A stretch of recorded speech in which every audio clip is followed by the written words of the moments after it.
It's my pleasure to sit down for a few minutes with LSU Gymnastics legend and now assistant coach, Ashleigh Gnat. Ashleigh, thank you for being on Tigers Win. I trust you've done your homework, you know, like what the show's all about. You watch all the previous episodes, all that kind of stuff. Thank you for having me. I slacked on the homework. I did. I'm ashamed of myself. That surprises me because you don't strike me as a slacker. You strike me as the opposite, like an overachiever. Is that accurate? I would hope that I'm not a slacker. In my mind, I'm not.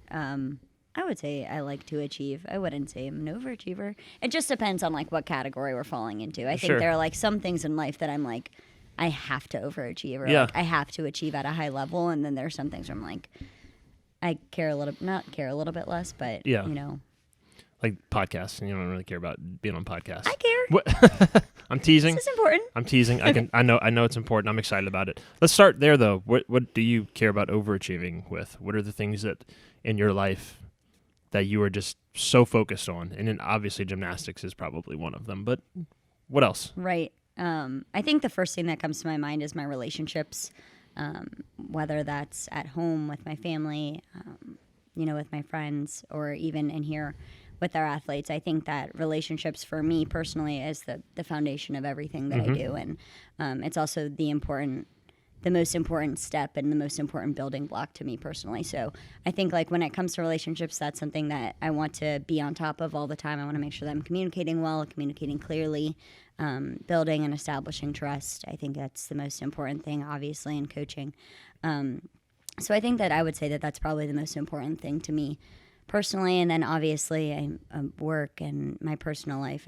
I think now that I'm a few years out of gymnastics, I'm learning more about myself, and I'm learning more about how to take care of myself well and things like that. So that's been a journey for me, honestly. And I think as many former athletes would say, that you're learning about yourself after sports it's an experience, it's a journey, it's a process.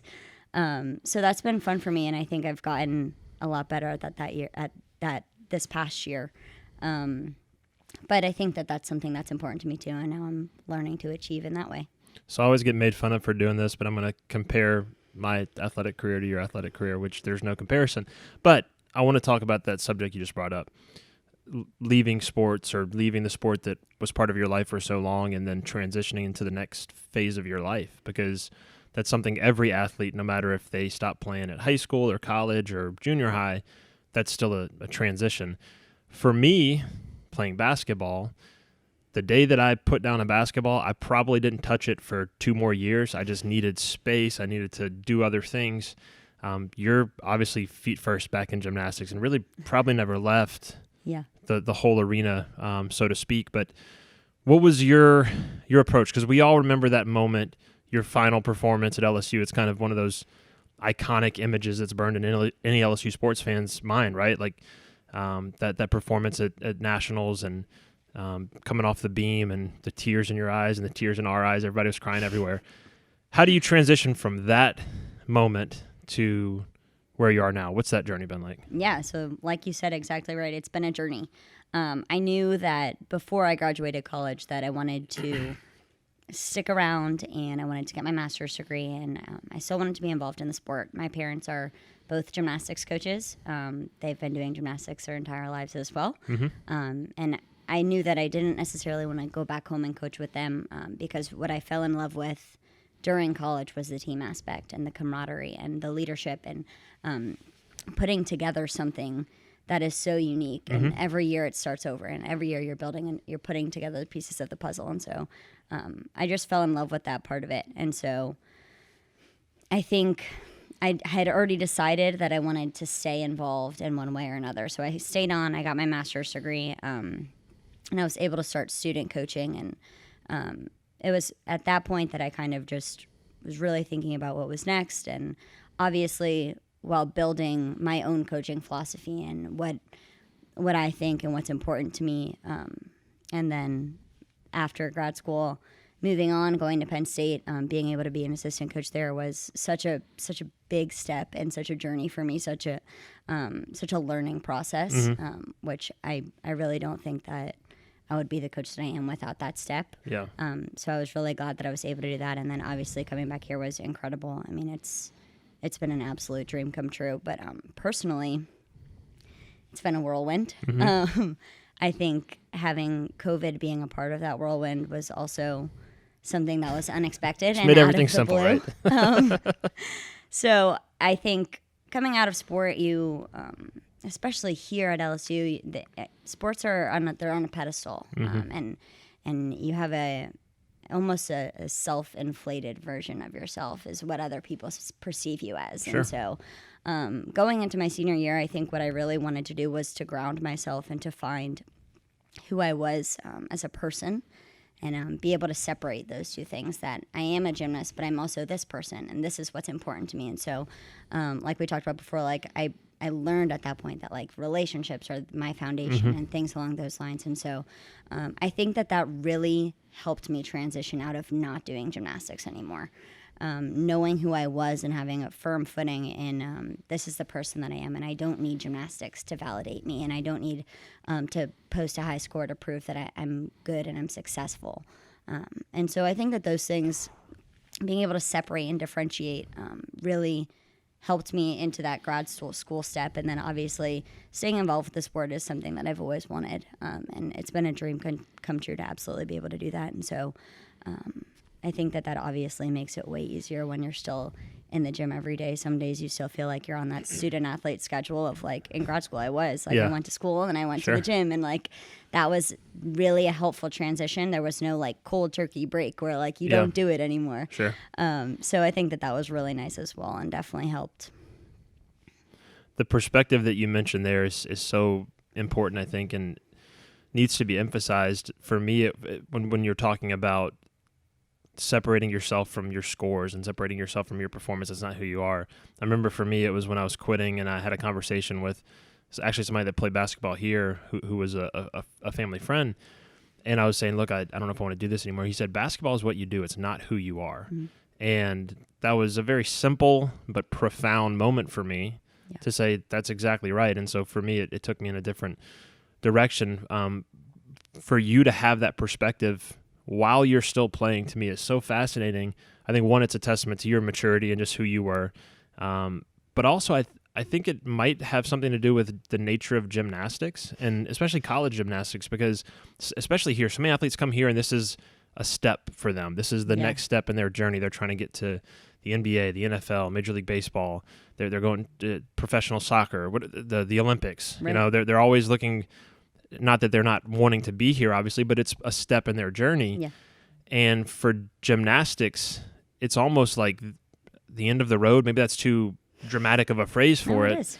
But then it's almost, in the way that I think of it, correct me if I'm wrong, it's almost like life after the sport, because y'all train so hard up until a certain age, do U.S. gymnastics, all this stuff.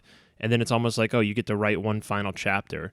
Yeah. Is my perspective on that right? Is that what it feels like going through it? Yeah, I mean, that's absolutely right. I think for collegiate gymnastics and for gymnasts who are pursuing collegiate gymnastics is completely different than any other sport. And I think there are probably a couple of sports that are similar to us, but there's always life after. And then for us, this is the end of our road. This is where it ends. Yeah. And I think we emphasize a lot to our team, no regrets. That's our mentality, and I think right there it's on the wall. Right at the top of the pyramid. Yeah. Because it's the most important thing, and we emphasize that because we know that when this is over, and it's really over, it's over for a lifetime. You want to have no regrets. You want to look back and say, I did everything that I could for LSU. Yeah. And I think that that's a beautiful thing, and I think it's the thing that pushed me in that direction. The thing that pushed me to like, okay, let's separate. Let's start reflecting. Let's think about what we really want this to look like. And I knew that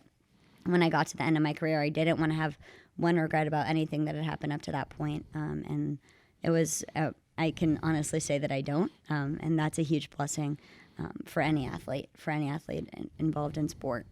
So I'm super fortunate that way, but I think it's all about perspective, and it's all about preparing yourself for the end, which sounds so final. I know. But that is a part of it. It's a part of the sport that is weird and doesn't really align with anything else. But that's what we attempt to do. Is that, I mean, while they're in this phase of yes, you're doing gymnastics. Yes, you're competing for LSU. Like, we want you to be a successful human after this. Yep. You know, like, there isn't sport after this, but like, are you prepared for the next step? Are you prepared for real life? Like, what are we doing next? And so, as a staff, we find that that's a large part of our job, and making sure that our girls are set up for success for after gymnastics. Yeah, and to build on the end of the road comment, which I'm still laughing at myself for saying that, but it is kind of true, but it's also the start of a new journey, right? And it takes you into the next step, and we've talked about that for you. One thing that's always fascinated me about gymnastics and gymnasts, and it's probably because I come from a team sport background, is just the individual pressure. I just don't understand how you can perform at such a high level when you know, even like tennis, because I played a little tennis growing up. You at least have an opponent, right? You have someone that you're going up against, and so they control some of it too. In gymnastics, it actually terrifies me sometimes to watch, like really, because it's you. Yeah. It is you, and it's nobody else, and especially those first 15, 16 years when it's literally just you. Yeah.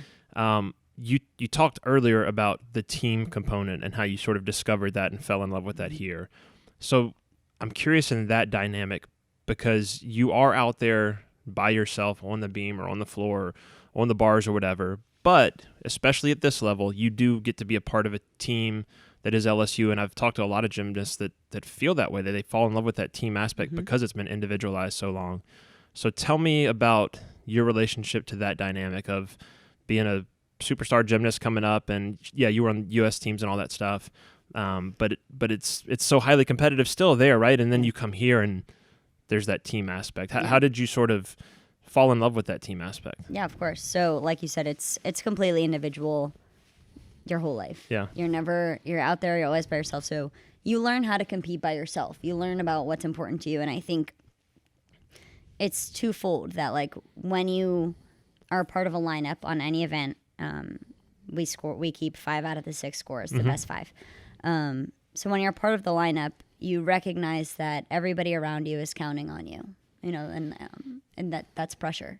Like, not to mention you're up there by yourself alone, and there's judges looking at you, and you're about to get marked off on whatever you do, whether you make an error or not.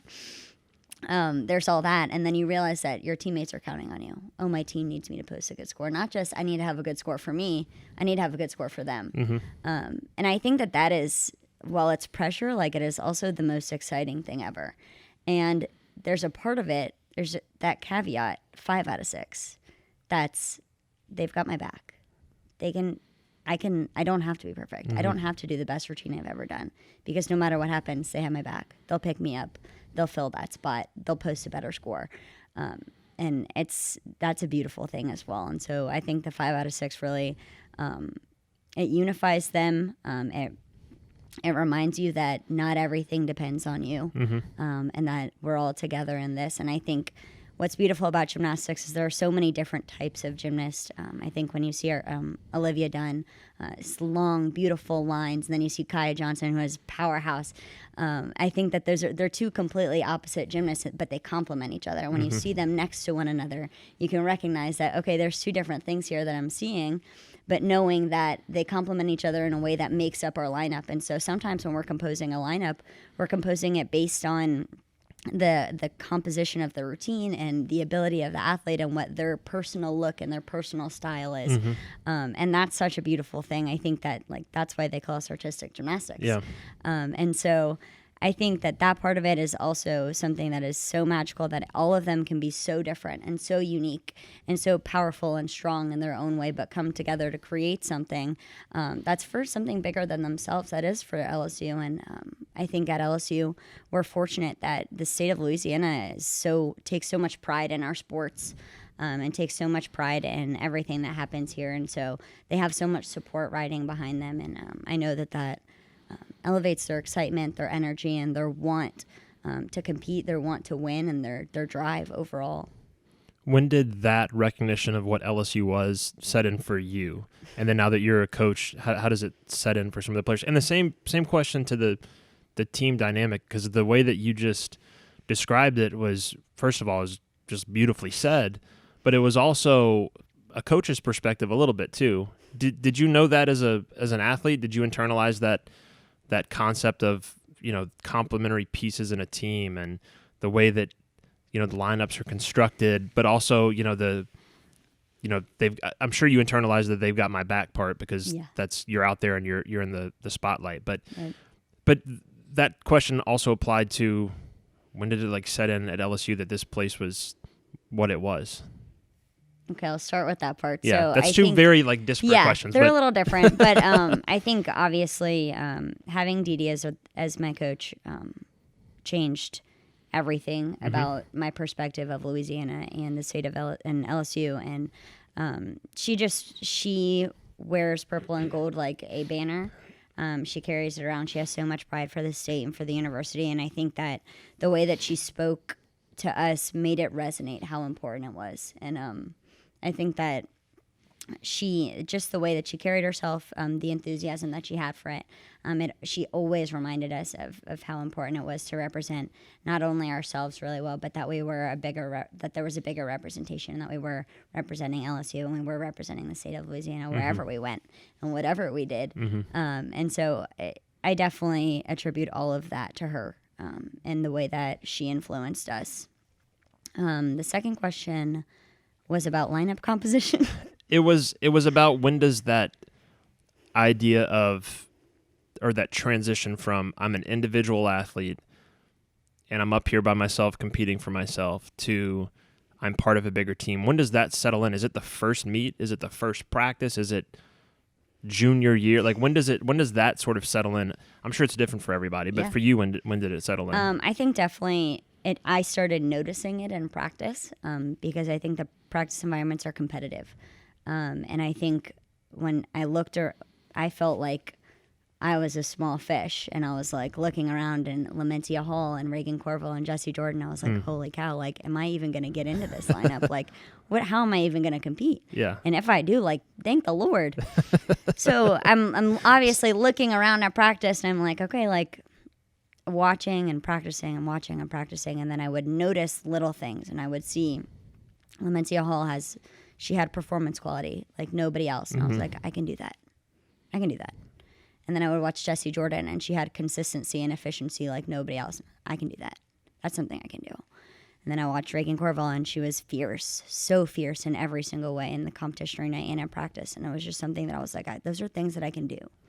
This isn't isolated to just them. They're little things that you can take and create and make your own and spice up so that it fits you and that you're not changing yourself, but you're looking at leadership qualities and making them your own. And I think that that's something that happened when I was, a freshman. Obviously, it takes time to cultivate anything. But those were things that I noticed about people that were things that I wanted to be like, and I aspired to be like. I think I felt like when I became a junior, I really blossomed into the leader that I wanted to be. I felt like I had a sure footing of what culture could be like, and if we wanted things to be different, all we had to do was say that we wanted them to be different from a team atmosphere perspective.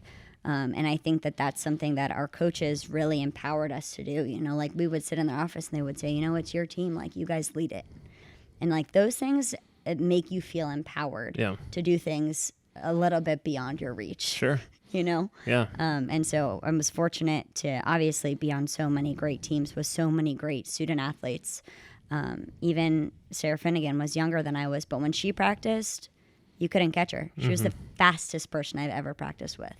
And so, me and Maya Hamburg, we talk about it all the time. I wish we would ask the coaches, can you put me in the group with Finn? Can you put me in her group? Because we wanted to be as efficient as her. Sure. We wanted to keep up. And those things, building and compiling on top of one another, that's what makes great teams. People noticing what's good about other people and then trying to keep up with it. I think those things it sounds competitive. It sounds like you're creating some sort of disconnect, but the reality is you're just noticing someone's strength and making it your own. Yep. And so then everybody gets stronger. We're all getting better. Yep. You just summed up what this whole podcast is supposed to be, me taking all the strengths from other people and trying to apply them to myself. You said something earlier that stuck with me. You said, as you're looking at the team concept, I don't have to be perfect.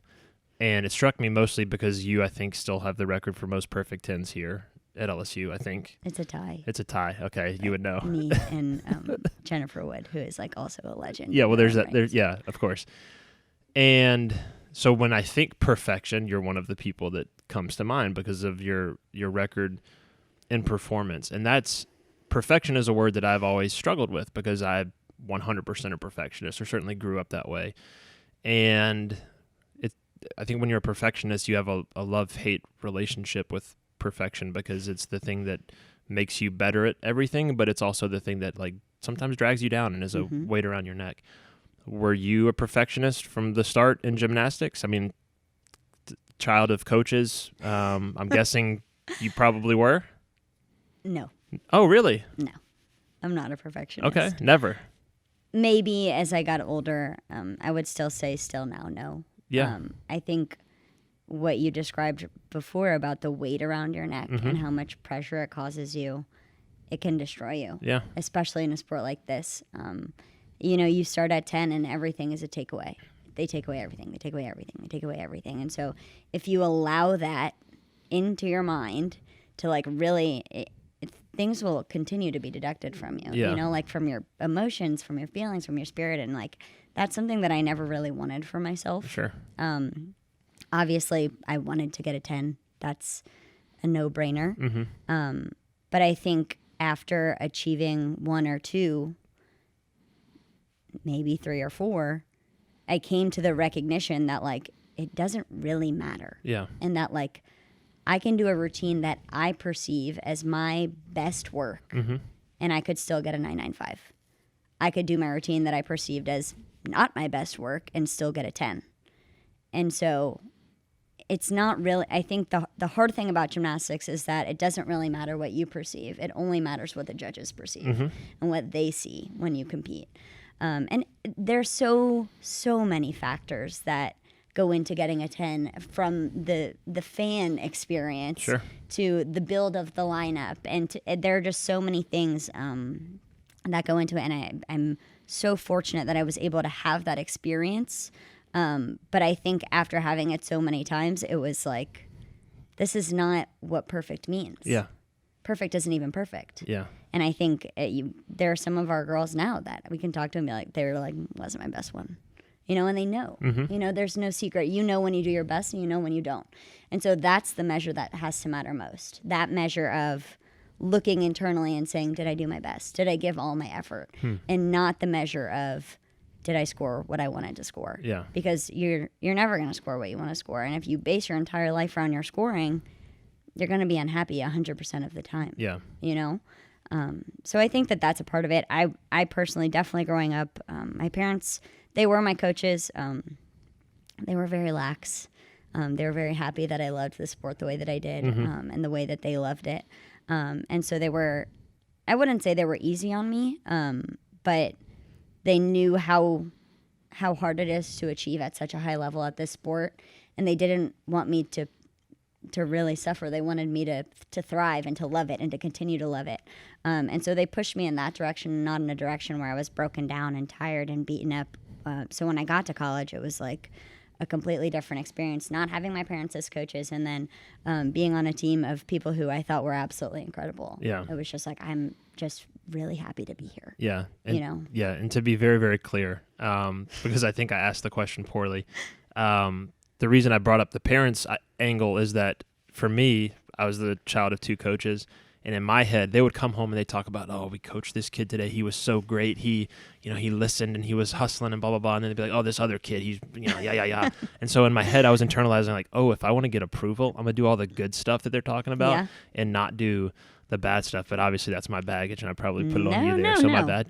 Not at all. I think that like you should definitely, it's the same thing that we've been talking about, like learning from other people around you. And so like when you're a kid and like it's your parents, you're going to learn from what they say and like no matter what they're talking about. And I was fortunate that my older sister, they coached her first. Yep. She was like their guinea pig. And then they got me, and I was definitely not as talented. My older sister is the most talented person in our entire family. I was like half fiddle to that. And I was like, well, I'm definitely not going to be as talented as her, but I might as well outwork her. Yeah. And I kind of picked up that like, let's just outwork them. Yeah. Like, I'm not going to be that talented, but like I can outwork you. Like, I can outperform you.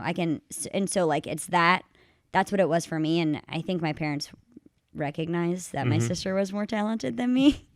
And I didn't feel it. I know now, but I think they just made sure that I loved the sport and that I was happy. Yeah. And I'm so grateful for that, because that is the only reason that I'm still in the sport today.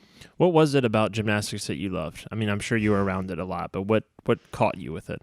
It's fun. I mean, you're flying. Yeah. It is a good time. I also I've always been a show off, a performer. So being able to salute and show off and perform in front of, fortunately here, 11,000 people that's a dream come true. And so I think the performance aspect definitely has to do with it for me. And then I think, obviously being here, being on a team and being around people who you're like, I think when you're growing up in gymnastics, you're not around people that you're like. You don't go to school with people who train 30 hours a week. You just don't. And so, and you don't hang out after school, and you don't do extracurriculars, and so you're never around people that you're like, except when you're at the gym. And so you develop friendships from that aspect. And then when you come here and you're around people that you're like all the time, and everybody is like you, and you're all have that determination, have that edge, have that effort and attitude. I think that's something that's super magical. Do you miss the performance aspect? And then I'll couple that, since that's kind of a negative slanted question, with what do you love about what you're doing now that wasn't there before? Yeah, I don't miss wearing a leotard. I don't. I think there are few and far between things that compare to being in front of that many people and doing what you love most. So I think that, yes, of course, you never get feelings like that doing anything. Yeah. I like competing. I'm slightly competitive. I'll sink in there for a second. We'll get back to it. What do you compete? Where's your competitive drive taken out now? CrossFit. Okay. Yeah. That makes sense. That's a perfect fit. Yeah. So I just go to a local gym. I'm not a competitive CrossFitter, but I think the way that the workouts are set up is so that I can compete every day. Yeah. And that's kind of pushes me, and it's a good competitive outlet. Sure. I think for any athlete, honestly. But it's been fun to learn something new and try something different and be able to push myself at something else that's not in here. Yeah. Did you start it the day after you stopped doing gymnastics? No, I didn't. I didn't. It took me a couple of years to finally find the right place. And, one of my college teammates was like, "You have to do this." She was like, "You're gonna love it." Yeah. And so she does it too, and we talk about it all the time. And Yeah. it's like a fitness junkie place to go. Yeah, I'm aware. What are you getting out of coaching though that you didn't have before? Oh my gosh. I started this entire thing telling you that relationships are the most important fundamental thing in my life. And so the relationships that I'm able to have with our student athletes they're fulfilling in a way that they challenge you and they push you, and they you think that coaching is all about putting yourself into someone else, but they are giving so much, and they give so many lessons along the way of just how to be a better human. They're awesome. They're resilient. They're smart, kind, strong, and the way that they carry themselves makes you want to carry yourself better, you know. And I think that those things, there's nothing in the world like it. And I'm grateful we have a really great group of girls, but they're grateful, and they're the first person to talk to you about anything. And they'll tell you that you look so beautiful today, and I hope you have a great day, and I love you so much. And I don't think you can go anywhere and hear that kind of affirmation and that kind of I care about you, and I want you to know that. And I think that that's something that's special to our team in particular. I think that it's special to our team nationwide, that our girls, they love each other in a way that's genuine. And we talk about it all the time, that's our advantage, is the way that they love each other. Next time I'm feeling down, I'll just walk through the building and see if I can get some compliments just to lift my spirits. I would be remiss if we didn't talk about this team, and y'all are getting ready for competition and regionals and this time of year, and you've been through it as an athlete. You're now going through it as a coach. And what is this time of year like, being in that seat? It's it feels like y'all are competing, and then it's a little pause. Yeah. And a slow build to what you've been preparing for. Definitely. It is exactly that. I think the pause is nice. I think competition does include wear and tear, and it does include their bodies are a little taxed, and so being able to have that break is nice to rest our kids who need to be rested, and be able to prepare for a championship season, but also to prepare their minds. I think at this point we're very aware of what they're physically capable of, and it's just a matter of what's going on between your ears, and that's exciting. And so I think everything that we do in the gym from this point on is to make them feel like champions and to make them feel good on the inside, and that when they leave they feel like they can do anything, and so it's all of our practices are designed very carefully. We keep them all together often as much as we can, to create energy and to create an environment where they're pushing one another, and we are sharpening, getting sharper on those little details. I think that that's really important, but we really just want them to feel really good. We want them to feel like $1,000,000 when they step onto that floor in Utah. And so that's kind of our goal. Obviously, from an internal standpoint, I think externally we obviously have big championship goals. There's no doubt about that. And I think our girls we're the most competitive team in the nation. I think that we're going to be absolutely up there. But we would be remiss to say that it's not a tough field, and that the teams that we're facing from this point on, every meet we compete against are great teams and teams that are historically great. And so I think it's just a matter of sticking to what we've said this entire time and being true to ourselves, to our team culture, and to the things that we believe in as a team, and just survive and advance for 4 meets. You mentioned internally, externally. Externally, there's a narrative, at least I've got it in my head, is this narrative LSU Gymnastics just climbing, just growing as a program, and then it's just that one last step, right? Yeah. Is that internalized? Is that something that the coaches think about, the athletes think about, or is that too big picture thinking and it's just much more in the moment right now? We say at the beginning of every year that our goal is to win the national championship, because that's not the goal. What is? We absolutely want to take that next step. However, we don't focus on it. We don't harp on it. We don't talk about it every day. We know that that's our end goal, and that's what we want for ourselves. But we believe in process orientation and being involved in our everyday process. And you're not going to get to an end goal if you're not taking small steps every day towards it. And so I think that that's what we talk most about, is just being in our process and trusting that process and going about it with diligence and with excellence. And those little steps are what amount to something that's greater. Yeah. I want to end by kind of zooming in on you, if you're okay with it. This is kind of the part where I guess I would just ask, like, routines or things that you do daily just to make yourself a better person and a better coach, and that competitive nature and you taking out on a daily basis. So do you have any things that you do every single day that you have to do every single day? Are you very routine oriented? I am routine oriented. I wouldn't say that I have to do anything, but I do like to do things a certain way. I feel better about doing things a certain way. And I also am a firm believer in consistency. So I think that, I guess that does mean I have to do it every day. Yep. I wake up at 5:30. I work out at 6. I work out from 6 to 7. Come home, have breakfast, sometimes take a quick nap if I didn't sleep well. And then I get to work at 9. We're in the office from 9 to around 1:30. And I think what happens during those hours amongst our staff is really important, just to be able for us to communicate freely about where we're going and what's next for us. And then we practice 1:30 to 5:30. My nighttime routine is not so great, but I do have a dog that I faithfully take care of, and he is my whole world in my apartment. What kind of dog? He's a Chihuahua mix. Okay. He's a hot mess, but that's us. Yeah. Are you a reader? Are you what do you like to read? Fiction. Okay. I think I think during season I like to read things that like take my mind off of like sport and leadership. Yeah.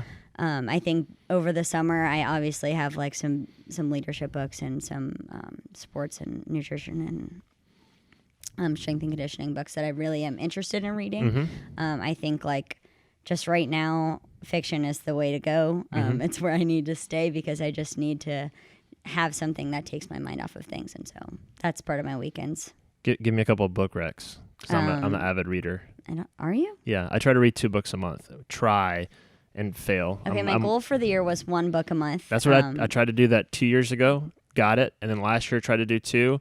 And you would think during quarantine that it would have been easier. Good. But I have 2 kids, so I got nothing done during quarantine because they were home all the time. So Right. I got to about 18 last year. Nice. So this year we're going for 2. So if you got any book recs. January and February I read 4. Nice. And then this month I've only read 1. Do you ever read like a really short book to cheat so that you get like 1 extra book in? I did that last year. I was like, I got to read like 2 short books. But I do like they roll over. Tally. So like if I started a book this month, and I'm not going to finish it until next month. Yeah. I already know that. So I'm going to count that for next month's Gotcha. book, That's smart. which is how I got this book done this month. Any recs? I don't think so. I don't feel like I feel like I'm the same way. I read them and like file them away and then don't internalize them well enough to share with other people. You might like, there's a book that I read called Nothing to See Here. Okay. It's very interesting. Okay. It's fiction. It's a little bit of like, I love fiction. I think I was this an is the one English for you. major for 2 years before Okay. I realized that I wasn't ever going to make a living being That's an English awesome. major. It was I probably, am a reader, and I also am a doodler. Okay. I love to like draw. Really? Yeah, and so I got introduced to this app called Procreate. Oh, I'm wow. sure that you are very aware of it, but it's like a drawing nods, yes. app. Okay. And it's been really fun. I've been like designing leotards on it, Oh. and like so that's why I haven't slacked on the reading this month because I've been so obsessed with my iPad. You've been taking it out elsewhere, the creativity elsewhere. So are we going to see like a Bugs design leotard for LSU? I don't know about all that. I don't know. It's right now it's a hobby. We're in the hobby stage. I don't know gym Twitter very well. I do know that gym Twitter is very passionate. I feel like a Bugs designed leotard would be huge on gym Twitter. We'll see. I don't know about all that. It's been wonderful talking with you, stealing awesome. some things for you from you. Let's do it again soon because I feel like I could do this all day, but we both have places to be. And you have championships to win with We with do the have team, championships to win. Okay, Lots to look forward to. I'll let you get back to that work. Thanks for having me. Yep, thanks for coming on.